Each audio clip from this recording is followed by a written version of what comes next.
Uno de los grandes desafíos de adoptar inteligencia artificial en las empresas es cómo conformar un equipo que lleve estos proyectos. ¿Qué tipo de cargos deben tener? ¿Cuál es la cultura que deben desarrollar? ¿Cómo seleccionamos a aquellos miembros y qué tipo de proyectos le damos? Entre otras preguntas más. Por eso hoy día vamos a tener una conversación con Nico Venegas, quien es Head of AI Platforms en LATAM Airlines. Y él nos va a contar los distintos desafíos y aprendizajes que han ido teniendo en escalar este equipo desde un equipo relativamente pequeño hasta un equipo de hoy día más de 100 personas. No te pierdas este episodio de Inteligencia Artificial para los Negocios, tu podcast semanal donde podrás aprender en simple cómo llevar la inteligencia artificial a tu organización.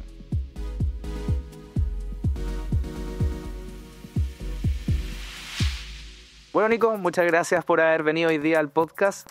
De verdad me alegra mucho que estés acá después de que conversamos un poco de las distintas otras cosas que he conversado en otros programas. Y una de las cosas que me interesó harto de lo que has hablado en otros lugares es el tema de cómo conformar un equipo, en especial porque en tu rol, en tu empresa hoy día, ha ido evolucionando harto en el tiempo, o sea, de menos personas a más personas, de menos scope a más scope, y creo que eso también es algo que muchas personas que están en organizaciones hoy día van a tener que pasar en la medida que se van subiendo al carro de los datos y la inteligencia artificial. Entonces quería partir preguntándote si nos podéis describir un poco cómo es tu equipo, qué hacen, cómo se conforma. Dale, ya. Mi equipo es el equipo que está a cargo de la plataforma de datos y de AI de la compañía, ¿ya?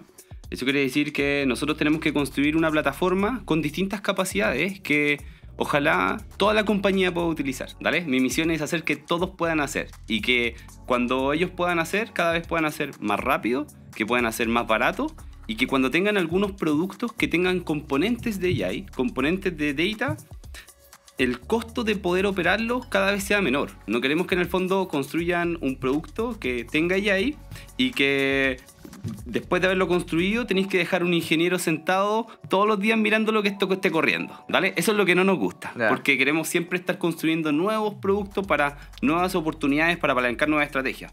Sobre todo en nuestro contexto, que en el fondo nosotros somos una aerolínea, entonces eso es lo rico también y lo entretenido. La industria de las aerolíneas es una industria que es muy cambiante.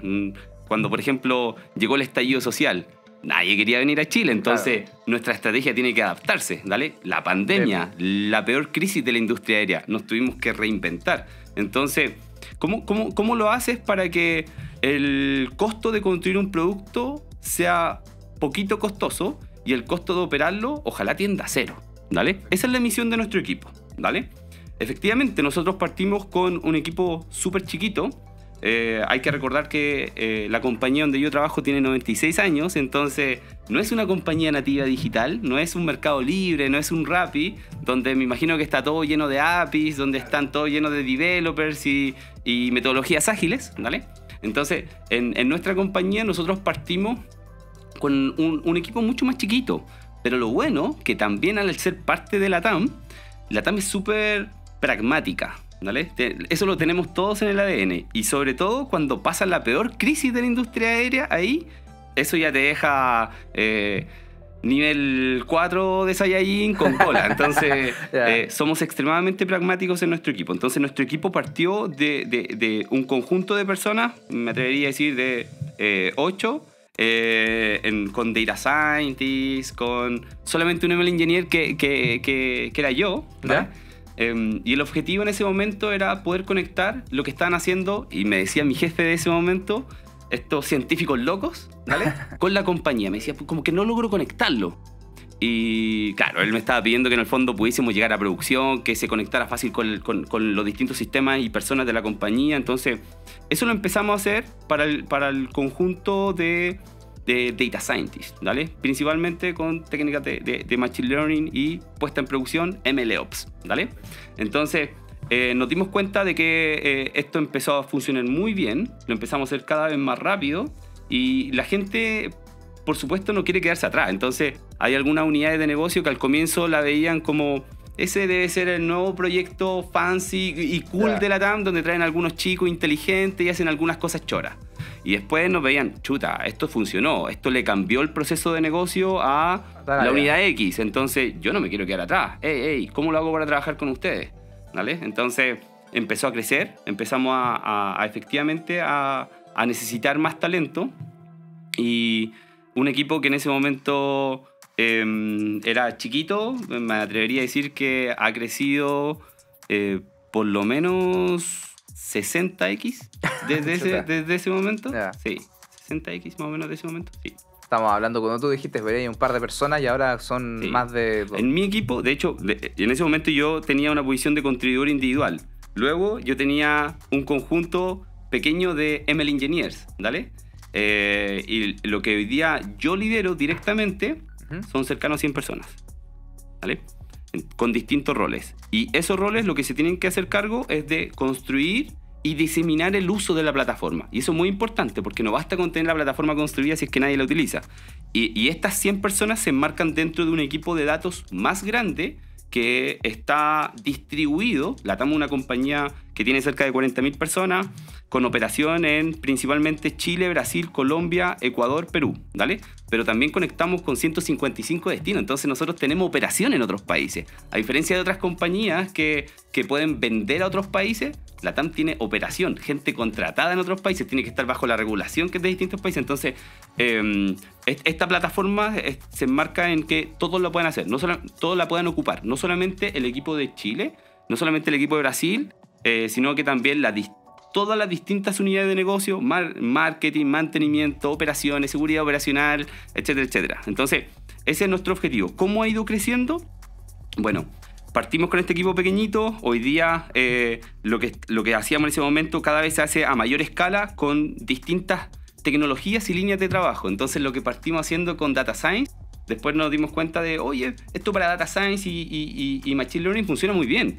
¿Por qué no lo hacemos también para el mundo de Data? En vez de hacerlo solamente para MLOps, hagámoslo también para DataOps. Entonces, ahí también tomé lo que es el Data Lake y las capacidades que en el fondo tienen las personas, los distintos contribuidores individuales y personas de la compañía para poblar y utilizar el Data Lake. Ya, ¿vale? perfecto.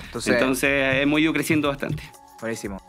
Y si te está gustando este episodio, ayúdanos a crecer y así llegar a más personas. Si estás en Spotify, abre la aplicación desde tu celular, selecciona nuestro programa Inteligencia Artificial para los Negocios, pincha en los 3 puntitos y dale una valoración de 5 estrellas. Por otro lado, si estás en YouTube, dale like y suscríbete. Gracias por todo tu apoyo y por hacer este podcast cada vez más conocido.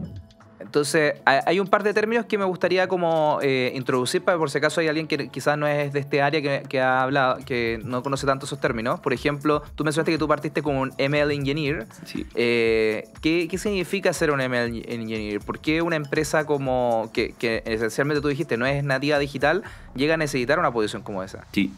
Lo que hemos visto en el mundo de ciencia de datos es que hay personas que llegan porque son expertos de negocio y que empiezan a aprender un poquito más de estadística, de matemática, luego de ciencias de la computación, aprenden algunos lenguajes de programación, Python, luego SQL, y resulta que no son ingenieros de software. Y pueden crear, utilizando su dominio de negocio, su conocimiento de negocio, a algunos activos de datos que pueden generar valor, pero no están hechos para escalar, para que todos lo utilicen, para que se deploye en un ambiente en la nube, que esto funcione rápidamente. Entonces, ahí es donde entran los ML Engineers para el mundo de Machine Learning. Tú puedes tener un excelente modelo de Machine Learning, pero si vive en el Jupyter Notebook de un Data Scientist no sirve de nada. Tú lo que tienes que hacer es conectar eso con la compañía, con los sistemas reales, que en el fondo esté en forma y tiempo. ¿Cómo tú puedes maximizar la probabilidad de que esto esté funcionando correctamente? ¿Cuáles son las pruebas? Y todo eso tú lo aprendes en ingeniería de software. Entonces, creo que es un mix entre ingeniería de software, inteligencia artificial, ¿vale? Con algunas componentes muy fuertes de la operación, de cómo se comportan estos tipos de aplicaciones. Eso es clave. Tú en el fondo tienes que estar pensando siempre en cómo lo hago, de que esto esté funcionando, te lo imaginas funcionando. De hecho, algo que le digo mucho al equipo es, nosotros estamos, es como si estuviéramos entrenando para llegar a un partido, ¿vale? Y tú entrenas para llegar al partido, te preparas, pero el partido es producción. Entonces, ahí es donde se meten goles, ahí es donde te meten goles. Entonces, tú lo que tratas de hacer es estar pensando en cómo esto se va a comportar en producción, de que funcione perfecto. Y de nuevo... Producción, entonces, cuando ya sale al aire, ¿cierto? O sea, en la TAM sé que tiene un significado distinto salir al aire. Sí, sí, en el fondo también tenemos cosas que están funcionando en el aire. ¿Okay? Pero nosotros llamamos que esto esté en producción cuando esté sirviendo a alguien y se estén tomando decisiones con él. ¿Vale? Entonces, si yo le pongo esto enfrente al gerente de mantenimiento y va a priorizar de una manera distinta el cómo se organiza el backlog de los mecánicos con un componente nuestro de inteligencia artificial, yo quiero que eso funcione bien, claro. Porque el mantenimiento de la TAM funciona 24/7. Es algo que no para nunca. Nosotros tenemos la flota más grande de la región. Tenemos cerca de 340 aviones, ¿vale? Es la flota más grande de la región. No tenemos competencia ahí. Entonces, esto es algo donde tú tienes que asegurarte de que eso funcione muy bien. Es el partido. Sí, de hecho, una de las cosas que recuerdo haber visto de los casos públicos que ustedes han compartido es un caso donde se tomaban decisiones precisamente en la ruta y que finalmente uno de los aspectos súper importantes era la latencia, que para la gente que no ha escuchado ese término es la cantidad de tiempo, que ojalá sean milisegundos, o sea, una fracción de tiempo entre que tú mandas una instrucción y de vuelta te llega el output o el resultado de eso. Y ahí, por ejemplo, sería bien importante lo que estás hablando tú, de estos roles que son más técnicos, que pueden solucionar esos temas, porque quizás a alguien se le ocurrió teóricamente cómo poder hacer esto. Quizás incluso lo hizo en un prototipo, como decías tú, en Jupyter Notebook o en una cosa que funcione en su computador, pero quizás en su computadora él tiene 10 minutos para correrlo. Y en el aire necesita esa decisión tiempo real. Entonces, esas variables en el fondo entiendo que los ML te ayudan, los ML engineers te ayudan a afinar bien. Tal cual. De hecho, imagínate en el contexto de la compañía, donde nosotros tenemos un Cyber Day y todos los días tenemos millones de personas llegando a nuestro sitio. Y para esos eventos tipo Cyber Day, Cyber Monday, llega muchísimo más tráfico. Entonces, si tú tienes algo expuesto que personalice el sitio, el flujo que te va a llegar en ese momento son millones y millones de requests. Entonces, tú quieres que esto escale. Y eso no necesariamente lo tiene que pensar otro rol, que es el Data Scientist. Esto, en realidad, es más pega de los ML Engineers. Claro, es como en el fondo agarro esta solución que se ha creado y hago que en el fondo pueda tolerar la exposición a los problemas en el estado real, en el partido que es. Exacto. Perfecto. Entonces estamos hablando de este equipo. En el fondo tu equipo resuelve estos problemas. Tú hablaste de los productos de data. ¿Ya? Me gustaría si podemos como aclararle a la audiencia qué significa un producto de data, porque ¿es solamente un tipo específico de cosa o es como varios? Sí. Yo creo que el producto de datos nace cuando en un contexto como el nuestro, donde la compañía nuestra es muy heterogénea, ¿vale? Nosotros tenemos áreas que son mucho más nativas digitales, que imagínate los chicos que están encargados de hacer que el sitio web de la TAM con cientos de millones de personas metiéndose, es un equipo de cientos de developers, ¿vale? Por otro lado, está el equipo que tiene que despachar los aviones. Esos chicos probablemente están trabajando en la losa del aeropuerto, también 24/7, posiblemente no vayan a entender tantos conceptos como API, ese tipo de cosas, y los equipos que estén trabajando ahí tecnológicos también tienen distintas características, pueden ser mucho menos, ¿vale? Entonces, en un contexto donde es heterogéneo, por supuesto que tú vas a querer quizás armar algunas soluciones que te permitan hacer analytics, ¿vale? Que te permitan hacer análisis de datos y tomar algunas decisiones que vayan a estar un poquito aisladas del resto del ecosistema. En el mundo más digital, ojalá que estén embebidos y que los datos y que la AI sea parte de una solución más grande, ¿vale? Entonces, cuando nosotros hablamos de un producto de datos, podemos decir que es algo que está conectado con la compañía, sí o sí, me permite tomar decisiones, que tiene algún asset de datos o de inteligencia artificial, un modelo de machine learning, o está utilizando algún modelo de inteligencia artificial generativa, o simplemente está utilizando datos, porque no todo se tiene que resolver con inteligencia artificial, sino que quizás con un par de queries también tú puedes resolver algo, ¿vale? O sea, podría ser un reporte, por ejemplo. Podría ser un reporte y le tiene que efectivamente servir a alguien, tiene que suplir alguna necesidad real. En muy sencillos términos, nosotros vemos el producto de datos de esa manera, algo que resuelve un problema, que está conectado con la compañía y que tiene un asset de datos, ¿vale?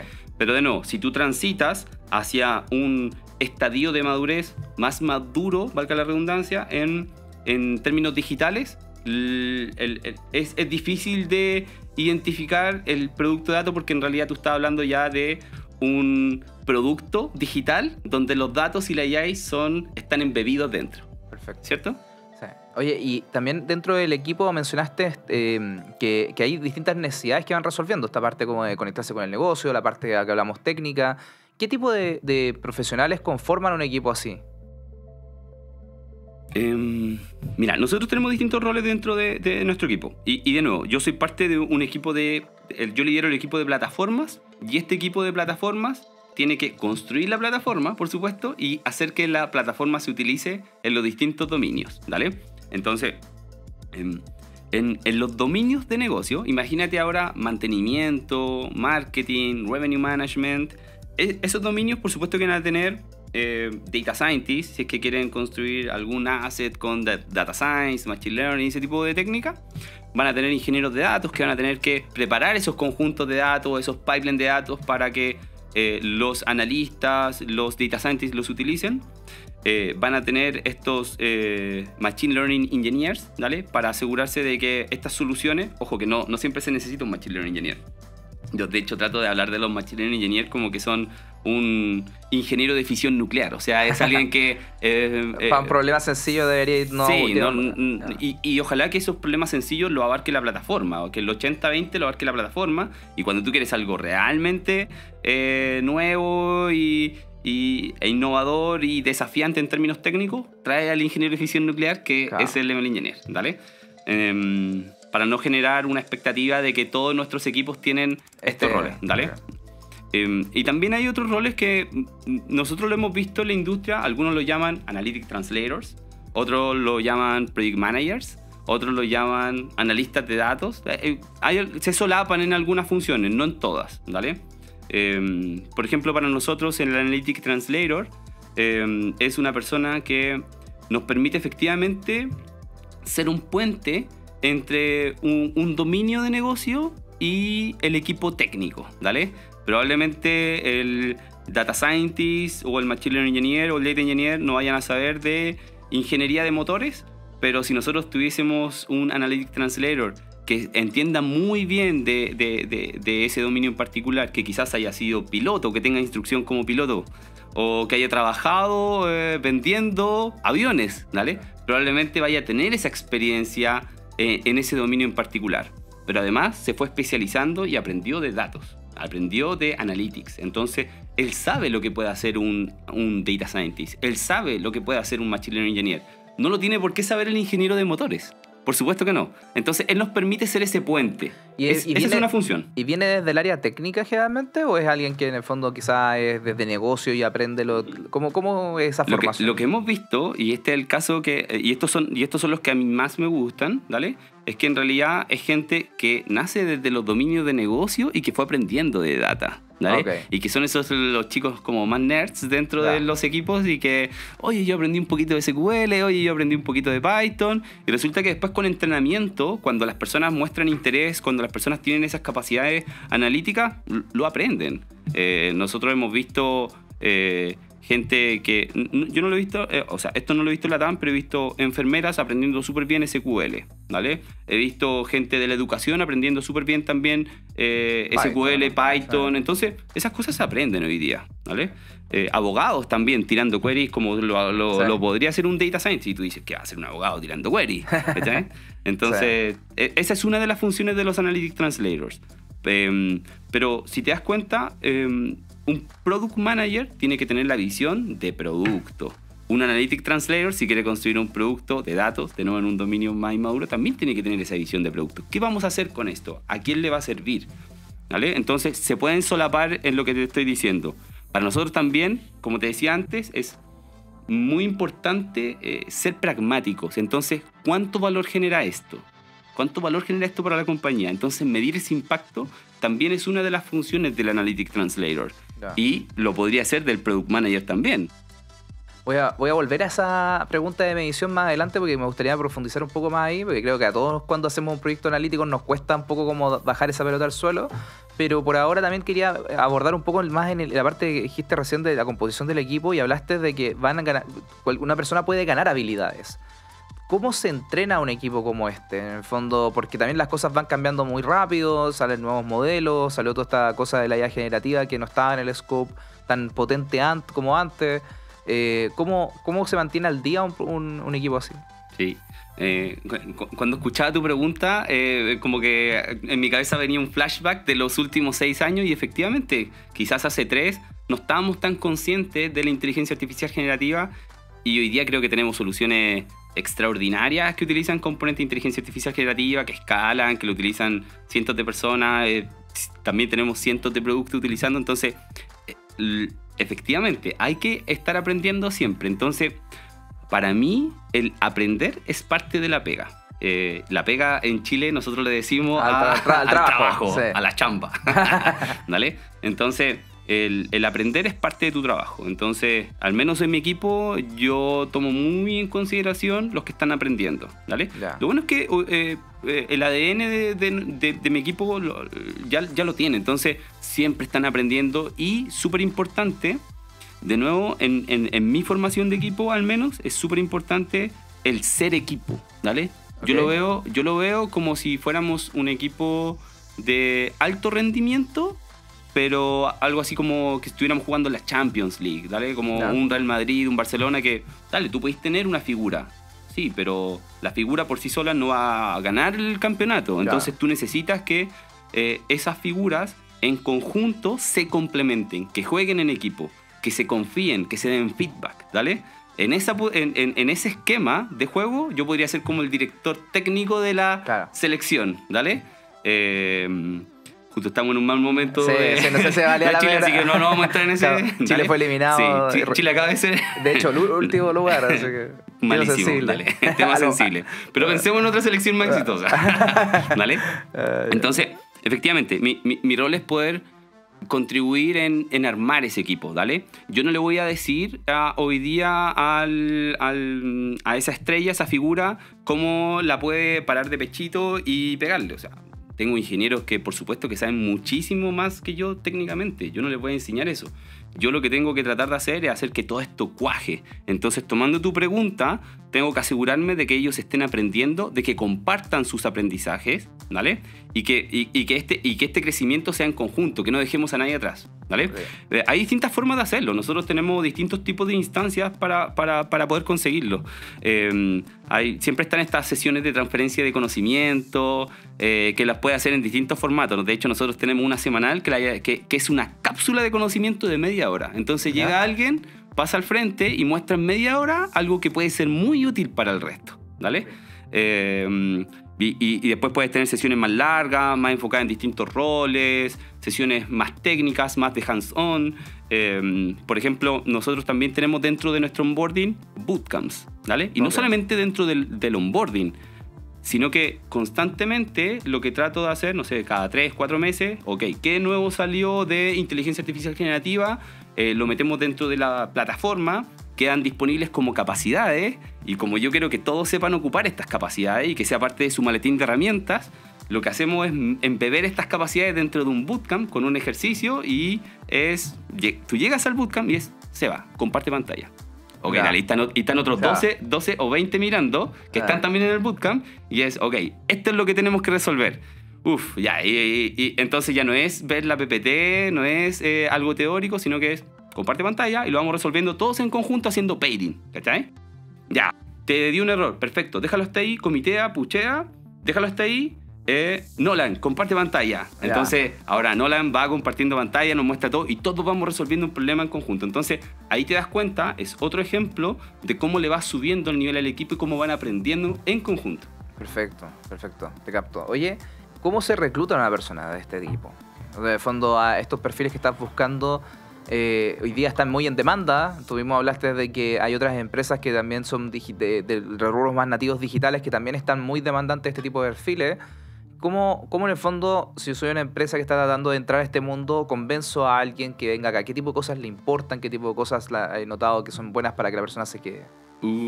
Esto es buena pregunta porque uno podría decir plata, pero resulta que no es así. Hoy día lo que nosotros vemos en las nuevas generaciones es que no solamente los incentivos económicos, tus beneficios, son lo importante. En los beneficios nosotros podemos poner bonos, podemos poner conferencias, un montón de tipo de cosas como tus beneficios personales, ¿vale? Pero yo creo que no solamente eso, sobre todo para las nuevas generaciones, quizás la estabilidad, algo que quizás era para otra generación, más importante, hoy día no lo es tanto. Y pueden estar transitando 2 años, 1 año y cambiándose de trabajo. Entonces, lo que nosotros hemos visto, al menos para nuestro equipo, es que lo más importante es el contenido del desafío, ¿vale? ¿Qué es lo que te puedo dar que tú digas, esto es una tremenda decisión meterme acá porque yo en 3 años con este desafío voy a estar en otro lugar muy top, muy top? Entonces, el contenido de tu desafío, ¿vale? Eso creo que es lo más importante, al menos hoy día, ¿vale? Además nosotros, al menos en nuestro equipo, estamos dentro de la industria aérea y nosotros sabemos que la industria aérea no es de las industrias que más marginen. Tú podrías tener la banca, las aseguradoras, entonces probablemente nunca vamos a ser el mejor pagador. Por supuesto que no queremos ser un pagador malo, no. Pero no vamos a competir nunca con otras industrias que tengan mayores márgenes de rentabilidad, ¿vale? Entonces, el contenido del desafío es tremendamente importante. Otra cosa, para mí, al menos dentro de mi equipo, es el propio equipo, ¿vale? ¿Dónde tú vas a venir a jugar? Porque si tú miras y te dices, oye, está jugando Messi, está jugando Ronaldo, esos van a ser tus compañeros, son los que el día a día te van a estar acompañando, lo más probable es que en unos meses tú vayas a aparecerte como un Ronaldo, como un Messi. Entonces, eso es lo que nosotros hemos visto en nuestro equipo, que dado el modelo de trabajo, el modelo de equipo, cuando alguien llega, quizás más cachorro, yo le digo cachorro a las personas que son más junior, ¿vale? Más cachorros se empiezan a aparecer muy rápido, son gente que es muy talentosa, entonces el aprender es fácil para ellos. Entonces tú lo dejas trabajando con alguien y en poquito tiempo se empiezan a aparecer, y eso es clave. Entonces yo creo que eso es lo que están priorizando hoy día, el talento. Ahora transitamos de vuelta un poco a esta pregunta de la medición, pero justo antes de medir me gustaría saber en el fondo estos problemas que imagino que tienen que ver las cosas en conjunto. Tú tienes un montón de problemas que pueden llegar a ti, ¿no? Porque en el fondo son un área grande, tienen diferentes especialidades. ¿Cómo eligen cuáles priorizar? Porque en el fondo me imagino que hay problemas que son más grandes y más difíciles, hay otros problemas que son más operativos. ¿Dónde gastan? ¿Cómo eligen cómo gastar su tiempo? Sí, ya. Aquí es importante volver al modelo operativo que tenemos nosotros para que se entienda mi respuesta. Entonces, de nuevo, nosotros somos parte de un equipo de plataformas donde tenemos que construir y asegurarnos que todos puedan ocupar la plataforma, ¿vale? Entonces, ese es el equipo con el que yo estoy trabajando. Y hay otros equipos que están embebidos dentro de las distintas unidades de negocio construyendo activos e interfiriendo nuevos procesos de negocio, de revenue management, de mantenimiento, de seguridad operacional, ocupando la plataforma, ¿vale? Entonces, nuestro proceso de priorización es distinto. Ellos se embeben en el desafío de cómo lo hago para mover más la aguja del dominio donde yo estoy posicionado, ¿cierto? De seguridad operacional, que por supuesto seguridad operacional no va a tener ingresos, ¿vale? Como principal métrica de performance para ellos, ¿vale? Pero el área de venta sí, ¿vale? Entonces, el proceso de priorización es distinto, ¿vale? Me voy a ir al mío, por supuesto, que es el que estoy liderando yo, ¿vale? Entonces, para construir nuevas capacidades de plataforma, nosotros tratamos de identificar si es que esas capacidades tienen un potencial de que muchos otros la utilicen, ¿vale? Por ejemplo, no es como para el equipo que está con un problema súper específico. Exacto, sí. Si es que en el fondo,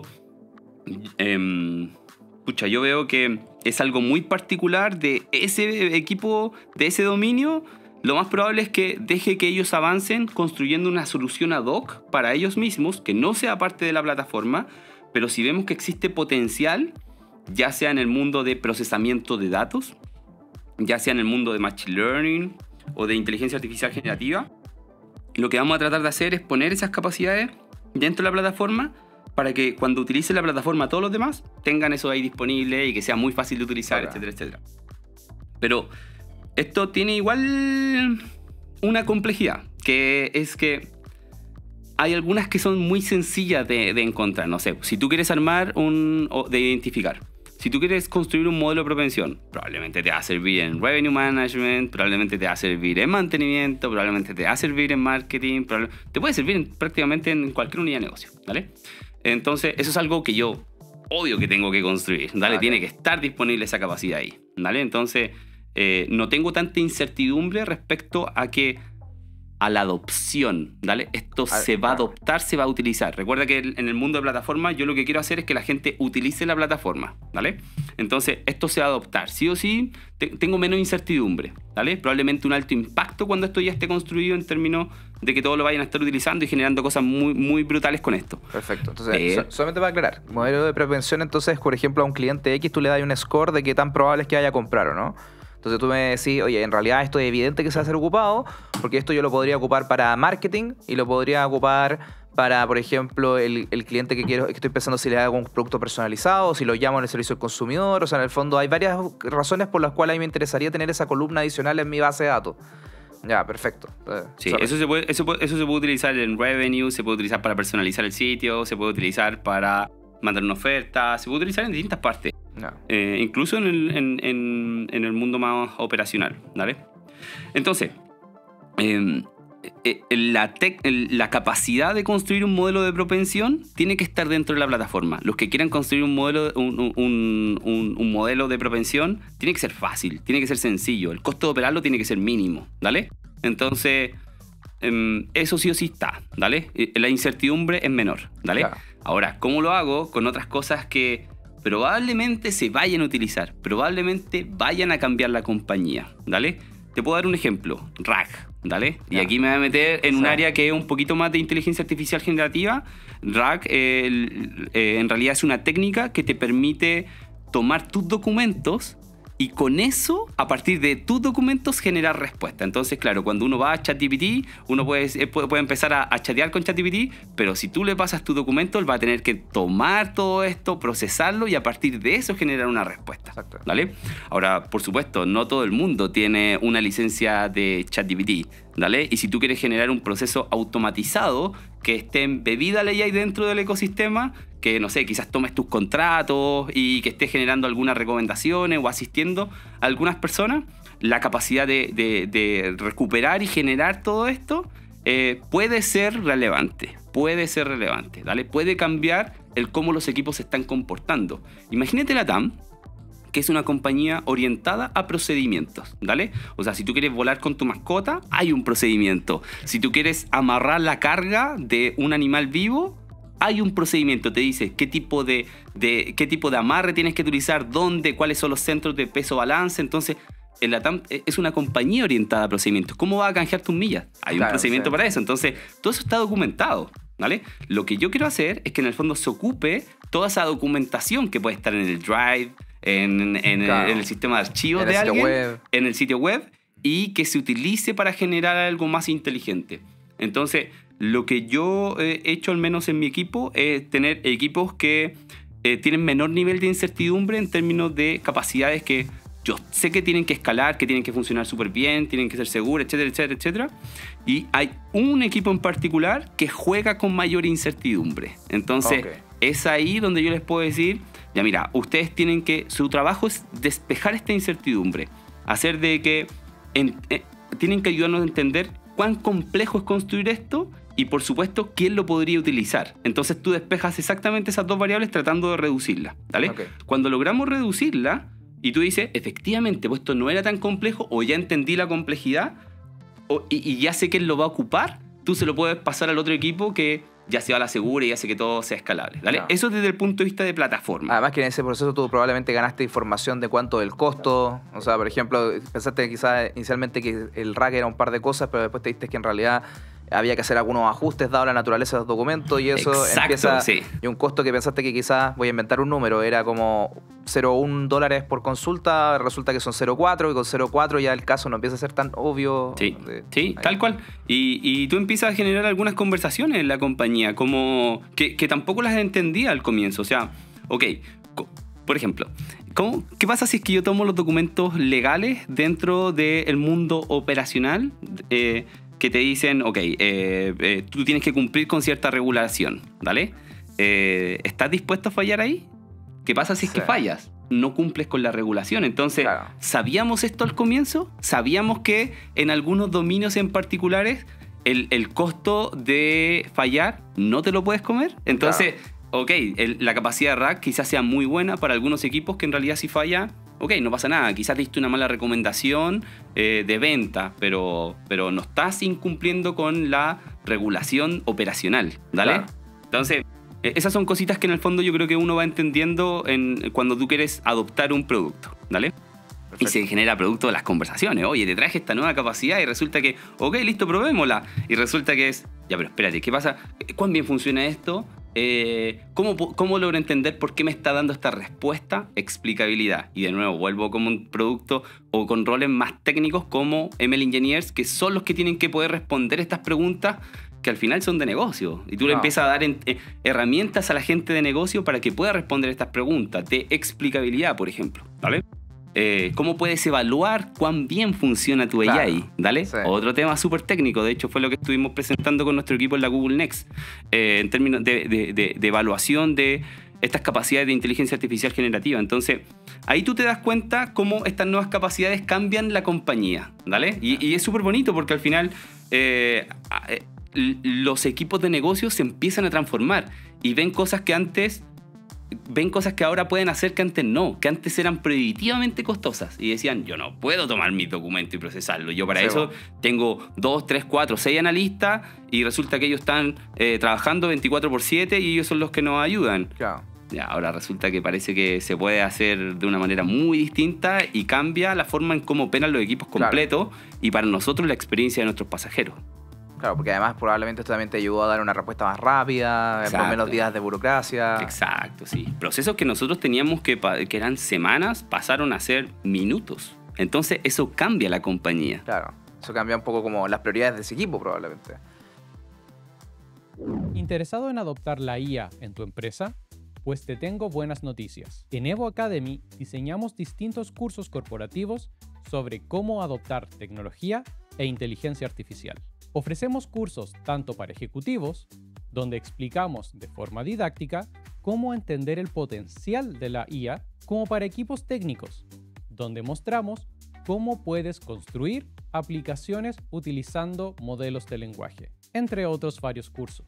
Visita nuestro catálogo en evoacademy.cl/cursos-corporativos o en el enlace que te dejamos en la descripción del podcast y lleva a tu empresa al siguiente nivel. Hablamos en el fondo de cómo priorizar los proyectos. En el fondo, ojalá podamos tener más clara bajar la incertidumbre a través de hacer estas pequeñas exploraciones y hasta cuando tengamos una clara idea de si vamos a ir en profundidad o no.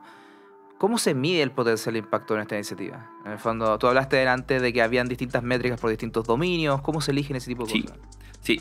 De nuevo, hay que volver al concepto o al contexto de plataformas. Entonces, yo como priorizo, lo hago en función de la adopción, de que estas capacidades vayan a generar mucho impacto, ojalá alineadas con los objetivos de negocio de la compañía.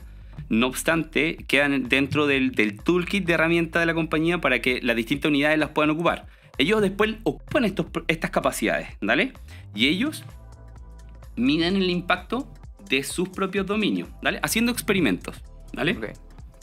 Entonces ellos tienen que medir en ese proceso de experimentación principalmente el incremental, cuánto más estoy haciendo con esto, ¿vale? Y por supuesto la atribución. Le tengo que atribuir a este componente que esta venta se haya concretado, que se haya generado. Sí.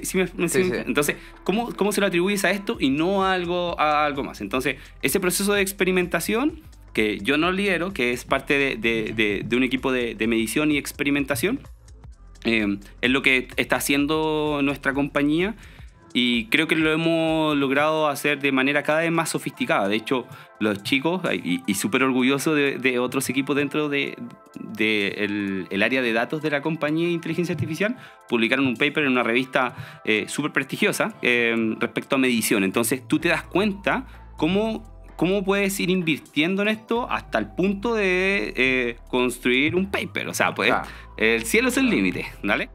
Entonces, eso por ese lado, ¿vale? Pero ahora si vamos a medir el impacto desde el mundo de plataformas, yo me baso mucho en la adopción, ¿vale? Eso es lo importante para mí, ¿vale? No, yo tengo que asegurarme de que todos puedan hacer. Claro. Entonces, trato de apostarle al paño, ¿vale? Trato de hacer que en este proceso o en esta visión de que todos puedan hacer, probablemente vaya a haber un producto, un proceso de negocio impactado que vaya a generar quizá millones de dólares y puede pagar el costo de la construcción de esta capacidad de plataforma y mucho más. Entonces, lo que nos vamos dando cuenta, Seba, es que los siguientes productos, aunque se hayan caído, aunque hayan intentado llegar a producción, porque al final son un montón de hipótesis. Tú dices, en el contexto de venta, en el contexto de marketing, oye, tengo una idea que tengo que explorar, validar o descartar, son ideas. Y hay algunas que van a llegar a producción y vayan a pegarle el palo al gato. Hay otras que van a llegar a producción y que no vayan a mover la aguja. Y eso es lo lindo. Entonces tú tienes que experimentar. Pero cuando tú construyes todos estos experimentos, cuando tú estás probando, la idea es que sea barato probar. Si te vas a meter en un proyecto de 6 meses para ver si es que esto movía o no la aguja y resulta que no la movió, claro, puta, perdiste un montón de plata, tiempo y energía de tu equipo. Entonces, nosotros tratamos de hacer de que cada nuevo producto tenga costos decrecientes. Eso quiere decir, y volviendo quizás a los modelos de prevención, los primeros modelos de prevención nos costaron, ya, chuta, para que queden buenos, que la capacidad, que sea monitoreable, que sea entendible, que llegue rápido a prod, que escale, etcétera, etcétera, dale. Pero los siguientes cada vez nos cuestan menos, son costos decrecientes. El adaptar. El llegar, construir algo, ponerlo en producción, probar. Okay. Eso es importante desde el punto de vista de plataforma, que los costos sean decrecientes. Entonces, bien interesante la manera en que se aborda. Me recuerda mucho cuando yo trabajaba en el mundo corporativo hace un par de tiempo atrás.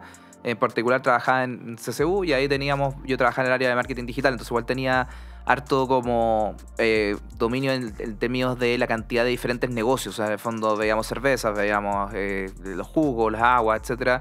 Y pasaba un poco lo que estás diciendo tú. Habían proyectos en los cuales un proyecto en particular le iba muy bien y en la eficiencia que lográbamos ahí llegaba a pagar probablemente con lo que ganamos de eficiencia, pagábamos todo el costo operacional del equipo del año. Entonces teníamos el espacio de los otros proyectos que estábamos teniendo, eran más chicos, teníamos potencial de equivocarnos. En el fondo, de cierta manera, como lo hace también un inversionista con la plata de inversión. Esa es la visión. Tú tienes que apostar, por supuesto, y vas a tener distintas apuestas, ¿vale? Hay algunas que te vayan a rendir, hay algunas que te vayan a rendir muchísimo, ¿vale? Y hay algunas que vas a perder, ¿vale? Pero no puedes apostar toda una sola. Claro, efectivamente.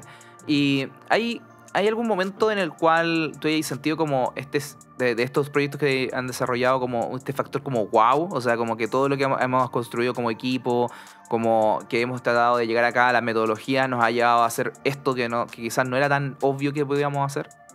Sí, yo creo que de alguna manera nosotros también hemos construido cosas que nosotros decíamos, ya, hay que hacer esto, desde el punto de vista de capacidad de plataforma, ¿vale? Y quizás no esperábamos tanto impacto, ¿vale? En términos de adopción, de gente que lo utilice, ¿vale? Y resulta que lo dejamos en... Andar solo y... Sí, en GA, que para nosotros es Generally Available, que significa que todos lo pueden utilizar y que tiene soporte. Y resulta que hay más equipos que empezaron a utilizarlo. Entonces, la curva de adopción para nosotros se aceleró mucho más.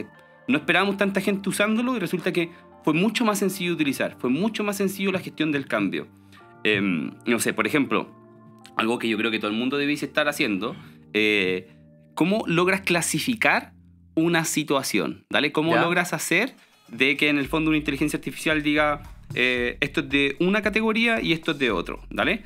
Y resulta que hoy día con inteligencia artificial generativa eso es cada vez más sencillo. Entonces, ¿cómo logras tener una capacidad de clasificación dentro de tu maletín de herramientas que todos puedan utilizar? Y después cuando tú tienes en realidad una operación que es compleja, pero donde hay en algunos casos donde tú necesitas sí o sí para equipos subyacentes identificar categorías, y tú lo puedes ver como el contact center, que reciben miles de llamadas y por supuesto que tú vas a hacer a tu equipo, que son cientos de personas, mucho más eficientes y dice, ustedes todos trabajan sobre estos tipos de tickets, ustedes todos trabajan sobre estos tipos de tickets. Claro. Y así, ¿vale? Entonces, ¿cómo logras clasificar dentro de una conversación? ¿Vale? Esto no es un dato estructurado, entonces tú tienes que identificar dentro de la conversación, dentro de distintos idiomas, La RAM trabaja en portugués, en inglés, en español. El español chileno es muy distinto que el español colombiano, peruano,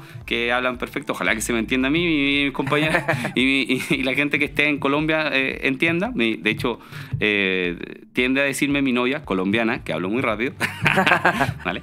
Pero sí, entonces estos clasificadores para nosotros no esperábamos ese nivel de adopción. Claro. Imagínate si es que tú estás en el avión y de repente, hay una conducta, no sé, una agresión o te apareció un vidrio en la comida. Tú no quieres que esa persona, ese pasajero, ponga un reclamo y siga todo el flujo convencional. Tú lo que quieres es tratar este tipo de situación como algo completamente aparte. Entonces, lo que estamos haciendo nosotros es escuchar todos los tipos de reclamos y si vemos algo que sea un caso sensible, por supuesto que lo vamos a tratar con un equipo especializado lo más pronto posible. Y esto se construyó relativamente sencillo con este tipo de capacidades. Y tú dices, wow, qué bacán que en el fondo hoy día todos estos casos sensibles estén pasando por una capacidad de plataforma que construimos nosotros. Claro, y además que también cumple un poco ese caso con lo que tú decías antes de la escalabilidad, porque hablábamos de que esa capacidad, por ejemplo, la ejemplificaste en servicio al consumidor, pero eventualmente esta clasificación la podría hacer sobre documentos técnicos y decir, oye, esto en realidad es sobre los aviones, esto es sobre el repuesto, esto es sobre otra cosa, o podría clasificar contratos en nivel de este contrato es en inglés, este es en español. Claro, en el fondo no es algo que solamente se acota a este universo de servicio al consumidor, como capacidad, digamos. Sí, tal cual. Y yendo a nuestro mundo de plataformas, qué rico que en el fondo para el equipo de datos de cliente ocupar esta capacidad sea así de sencillo y que ellos puedan resolver sus problemas de experiencia de nuestros pasajeros así de sencillo. Entonces ahí es cuando tú dices, chicos, preocúpense de lo que para ustedes es importante, su pega, y nosotros nos preocupamos de poner cosas en el maletín que escalen, que funcionen, que tengan observabilidad, que sean seguras, que cumplan con la arquitectura corporativa, etcétera, etcétera. Entonces, volviendo a tu pregunta, eso a nosotros nos dejó así como wow, no esperaba que esto funcionara tan bien. Buenísimo. Oye, Nico, quiero empezar a dar como ejes como para ir consolidando algunas de estas cosas. Primero, antes de ir al cierre en sí mismo, me gustaría saber un poco cómo te imagináis que esto va a ir avanzando. En el fondo, este tipo de equipos van a ir transicionando a un tipo de capacidades, van a tener ciertas características afectadas por esta ola de IA. O sea, ¿cómo te imagináis? Nosotros estuvimos trabajando con uno de estos equipos que crean inteligencia artificial, de los grandes proveedores de inteligencia artificial hace un tiempo en Nueva York. Y cuando estábamos con ellos nos decían que esperaban que en realidad nosotros nos volviéramos supervisores de AIs, ¿vale? Entonces es como si nosotros vayamos a tener un conjunto de minions trabajando para nosotros, y yo creo que los perfiles más senior, y esto es un desafío para la gente más cachorra o más junior, ¿vale? Van a poder hacer mejor uso de esto, ¿vale? Entonces, y tiene sentido, al final un Data Scientist Senior, un ML Engineer Senior, un Data Engineer Senior puede validar si es que el minion que tiene hizo bien lo que tenía que hacer, ¿vale? Entonces, el desafío para la gente más junior, más cachorra, es cómo se especializan.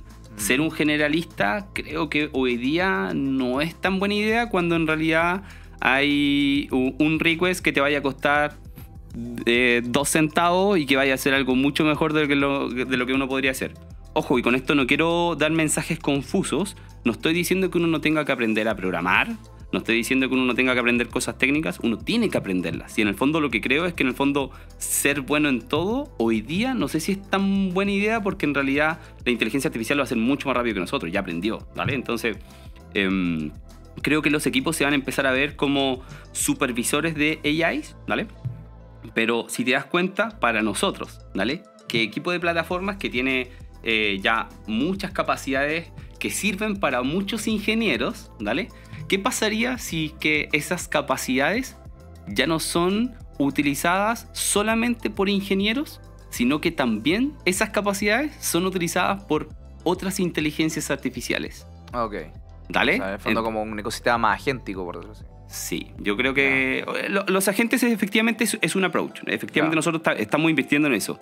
Pero para hacerlo sencillo, en el fondo tú construiste capacidades, esas capacidades antes las utilizaban personas, ingenieros especializados, y hoy día hay parte de ese trabajo, y eso es importante porque hay alguien que está pensando, ya es que todos los data scientists están ahí, todos los data engineers, no, eso es ciencia ficción bajo el modelo de cómputo actual, ¿vale? No. Entonces, yo creo que hay parte de ese trabajo que va a ser delegable a estos minions o conjuntos de AIs que los perfiles principalmente más senior van a poder delegar su trabajo. Claro, porque es interesante el punto del senior y el junior, porque el senior, claro, a partir de todos los años que ya tuvo, ya entiende qué es lo que tiene que delegar, porque alguna vez probablemente a él le tocó ser al que le delegaron esto. Y él ha hecho ese trabajo cientos de veces. Entonces imagínate un data scientist que tiene 12, 10 años de experiencia y que le piden un modelo de propensión.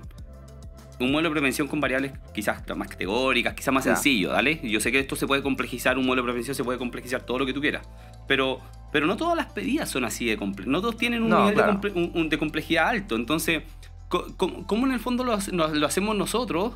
Y esto es lo lindo de nuestra experiencia en el último tiempo, que hemos visto cómo cada vez más ideas analíticas para poder testear, validar, como descartar o validar esas hipótesis, van llegando. Entonces, tú no puedes tener tampoco 2000 data scientists que hagan el trabajo de todas las ideas que se te vayan ocurriendo. Entonces, de alguna manera tú tienes que hacer escalar tu equipo, ¿vale? Entonces yo creo que la forma, y respondiendo a tu pregunta, ¿cómo se va a ver esto? La forma de escalar a tus equipos va a ser cómo lo haces para que ellos interactúen con AIs de manera efectiva. Y que en el fondo ese no sea hacer más, pero malo, sino que garantices la calidad en un volumen mucho mayor, ¿vale? Oye, y en este sentido, claro, los juniors tienen este desafío. ¿Qué deberían estudiar hoy día? En el fondo, ¿cómo se deberían preparar para poder sobrellevar este tipo de desafíos y ser parte de un equipo similar al que estás conformando tú? Ya. A nosotros nos gusta mucho que tengan una muy buena base, y estoy pensando en los juniors, ¿vale? Que tengan una muy buena base técnica. Entonces, es importante que entiendan respecto a programación, que entiendan, estoy pensando en los ML Engineers ahora, de Continuous Delivery, Continuous Deployment, Continuous Integration, CI/CD, ¿vale? Sí. Porque así es como las aplicaciones se construyen en el mundo real, ¿vale? Tú tienes que sacar las cosas de tu computador y tienes que hacer que aparezcan en otro lugar, ¿vale? Tienes que aprender de la nube, ¿vale?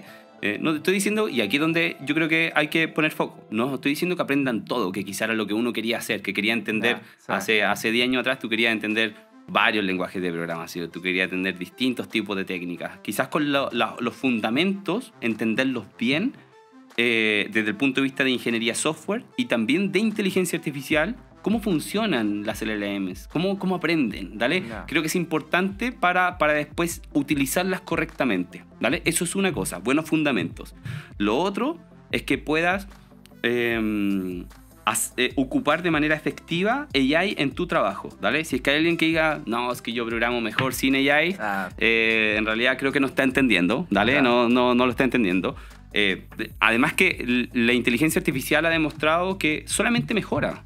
Entonces, si es que hay algo que hoy día no lo esté haciendo bien, dentro de pronto lo va a poder hacer por 2 centavos. Claro. Entonces, ¿cómo tú ocupas eso? ¿Vale? Es súper importante. Nosotros lo que estamos tratando de hacer es embeber AI dentro del flujo de trabajo de todos nuestros ingenieros, ¿vale?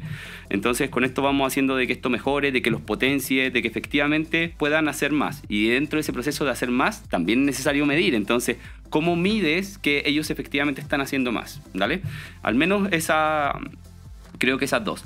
Para nosotros es muy importante también, al menos para mi equipo, no tener gente muy buena técnicamente, pero que no se sepa comunicar, ¿vale? Creo que ese mix lo hemos conseguido muy bien. Entonces, y recuerdo mis primeros años trabajando que era así. No, ayer. Gracias. Claro. ¿Vale? Que estaba la persona que construía y la persona que presentaba, ¿vale? La persona que construía y programaba algo, la persona que mandaba el correo, ¿vale? Okay. Y ya lo vi y digo, ¿qué estupidez es esa, ¿vale? Claro. Un ingeniero tiene que poder comunicarse de manera efectiva, tiene que poder presentar en distintos tipos de audiencia. Por supuesto que esto es una capacidad que tú vas aprendiendo, ¿vale? Pero pero al menos para un equipo como el que nosotros lideramos es súper importante que tengas un buen nivel técnico, que sepas trabajar en equipo y que tus ideas lleguen y logren parar en la cabeza del resto. ¿Hay alguna manera de testear esto en el reclutamiento? ¿Hay como alguna pregunta que tú haces que te ayuda a descubrir esto con mayor facilidad o te da pista de lo que estáis hablando ahora? Sí. Nuestro reclutamiento es bastante abierto, en el sentido, hay preguntas bastante abiertas, lo cual nos permite encontrar gente más junior, que por supuesto vaya a llegar a un nivel aceptable para alguien junior, y preguntas que tú logras identificar a una persona senior y te das cuenta en la experiencia, en respuestas del tipo, mira, esto se puede mejorar haciendo A, B y C. Por supuesto, por tiempo no lo vamos a conseguir en este espacio, pero ahí te dice, ya, yo he tenido estos problemas 2, 3, 4, 8 veces y no lo voy a resolver ahora, pero sí se puede mejorar utilizando estos tipos de técnicas. Pero la parte comunicacional, yo creo que es mucho de testearla, tratando de emular, al menos así lo hago yo. Imagínate que estamos trabajando en conjunto y tenemos este desafío, ¿dale? Okay. Somos compañeros, abstráete de la entrevista, ¿dale? Okay. Yo soy tu compañero, hagamos pairing. Okay. Piensa en voz alta, ¿dale? No creo que me vaya a responder exactamente la respuesta correcta. Entonces, al final lo que uno quiere identificar en un proceso de entrevista, yo creo que si es que uno quiere trabajar con esa persona y se ve trabajando con esa persona potencialmente 8 horas al día, ¿cachai? Entonces, trabajemos en conjunto un ratito, ¿dale? Y nos vamos a comunicar, vamos a ver cuáles son tus hipótesis, qué me vas a estar preguntando tú a mí, qué te voy a estar preguntando yo a ti. Y en este proceso de comunicación, por supuesto que hay cosas que tú vas a decir, yo voy a escuchar, yo voy a decir y tú vas a escuchar. Entonces creo que la comunicación es bidireccional, ¿vale? Okay. Muy importante eso, entender que la comunicación es bidireccional. Y yo trato de emularlo realmente, poniendo un problema y tratando de resolverlo en conjunto. Sí. Y eso yo creo que nos da luz a los dos de, me imagino trabajando con este tipo, pero para los dos lados, ¿dale? Sí. Me imagino trabajando con este tipo 8 horas al día. Eso es un buen tema, porque muchas veces, especialmente la gente que es más junior, como que siente que le está rogando el trabajo a una empresa. Como que va y en la entrevista siempre piensa uno de que, oye, quiero que me acepten, y es como que toda la relación de poder también está en la empresa. Pero uno no sé, pero eso la verdad es que finalmente a mí me tocó ver mucha gente que entró así a trabajos. En el largo tiempo no se sostiene si tú vas como pensando que tú eres menos. También tú eres parte que contribuye al equipo y tenés que verte con un buen fit ahí. Qué buen tema tocaste, Seba, porque hoy día las personas que tienen estas capacidades tienen el sartén por el mango. Mi equipo lo sabe. Ellos pueden estar trabajando en las mejores empresas, no solamente de la región, sino que fuera en Estados Unidos. Entonces yo lo que quiero hacer es que ellos decidan trabajar con nosotros, ¿vale? Ellos tienen el sartén por el mango. Entonces, efectivamente, tú estás en un proceso de entrevista y si logramos entender que eres la mejor opción bidireccional, ¿cómo lo hacemos para que esto funcione? Súper. Oye, estoy pensando en una persona que hoy día está escuchando esto desde el punto de vista de que ellos están pensando en hacer un área de inteligencia artificial o de datos. ¿Qué tipo de cosas es lo que debiese esa persona priorizar? Porque tú en tu journey has pasado ya por varios escalones, varias escalas de equipo. En el fondo, si yo estuviera pensando en esto hoy día en mi empresa, ¿dónde miro lo que debería tener de base? Ya, si es que estás partiendo, ¿vale? Estoy pensando que, de nuevo, que estas áreas de analytics, tú dices, ok, perfecto, aquí yo necesito efectivamente entender un poquito más de mis datos, necesito embeber las decisiones basadas en datos en el flujo de decisiones de las personas que mantienen la operación viva, ¿vale? Creo que es importante partir pequeño, ¿dale? Ser súper pragmático, no pensar en construir una plataforma como lo que estamos haciendo nosotros, ¿dale? Porque esto llega mucho después. Lo que he aprendido es que si es que esto realmente está generando un beneficio para tu negocio, esto se va a sostener y va a crecer durante el tiempo. Entonces, no tratar de, y esto nos pasa mucho a la gente técnica, Seba, de enamorarse de la solución. No, es que quiero resolverlo con el modelo más complejo, es que quiero utilizar TensorFlow, es que quiero utilizar... Y tú dices, por favor, generemos plata. ¿Vale? Eso es lo que creo que hay que tener foco. Entonces, si yo hoy día tuviese la oportunidad de armar en una compañía mucho más pequeñita, con algo de plata, mi equipo, trataría de tener cuidado que las personas que probablemente vayan a llegar a ser técnicas tengan una pata anclada al negocio, que entiendan el negocio, ¿vale? Eso es súper importante. Que no se abstraigan, que en el fondo que no sea el equipo técnico y el equipo de negocio, ¿vale? Que ojalá la persona técnica, no sé si estás organizando y tu negocio es despachar, ¿no? Que vaya a despachar contigo al menos una semana, ¿vale? Que lo entienda, ¿vale? Eso es clave, ¿vale? Para que se empapen y compartan si nos va bien, nos va bien, y si nos va mal, nos va los dos mal, ¿vale? Ya. Creo que eso es lo principal. Cuando tú ya tienes esa construcción de relación, las cosas, los artefactos técnicos sí o sí van a mejorar a tu negocio, ¿vale? Y cuando tu negocio está mejorando, tú puedes reinvertir en hacer el equipo más potente técnicamente, que estas soluciones cada vez te permitan abarcar desafíos más complejos, etcétera, ¿vale? Pero si eso no sucede, si es que en realidad es algo muy fancy técnicamente, pero que no está generando un beneficio, en el primer apretón, en el primer apretón desde el punto de vista financiero, el equipo técnico para afuera. Claro, y ahí vuelve a hacer. Porque se ve como un área que está tratando de ejercer una buena práctica y no es que está tratando de ejercer revenue. Exacto, sí. Perfecto. Sí. Nico, ¿hay algo que no te haya preguntado que esté en tu cabeza que te interesaría compartir? Buena pregunta. Yo la suelo hacer y quizá no venía tan preparado. Creo que es súper importante en nuestro contexto, y por eso que me gusta estar acá y te agradezco la invitación.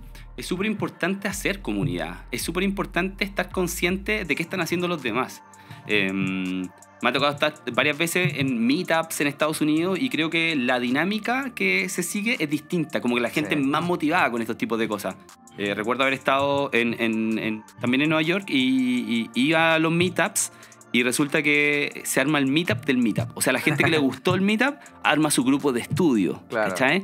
Entonces, a mí me encantaría ver en las personas que estamos trabajando en esto el armar más comunidad. Oye, ¿qué están haciendo? ¿Cómo resolvieron este problema? Y por supuesto, cada uno tiene la responsabilidad de decidir qué se puede contar o no, ¿cachai? Claro. Pero estar consciente de lo que estén haciendo y esa visión paralela de lo que están haciendo los demás equipos que tienen características o similares o, en nuestro caso, que creo que en el contexto de la región, que están un poquito más alejadas, pero te pueden servir de referente, ¿vale? Entonces, nosotros también tratamos de ver qué es lo que están haciendo los equipos que para nosotros son referentes en la región. Pero creo que hace falta que en general exista eso de quiero escuchar un podcast, quiero ir a un meetup, hagamos una charla, porque al final lo que te entrega es, oye, los chicos de la TAM hicieron esto y esto, les resultó, esto no, esto más o menos es la forma, para que de alguna manera, y yo lo he demostrado con nuestro equipo, o sea, los mayores desafíos o desafíos muy buenos, están acá, están en la región, los tenemos nosotros. Tenemos que darle solución a esos desafíos, ¿vale? Claro. Y si los damos solución a esos desafíos, podemos ser top dentro del mundo. No tenemos nada que envidiar. Entonces, creo que también motivaría a la gente a que hagan más comunidad. Perfecto.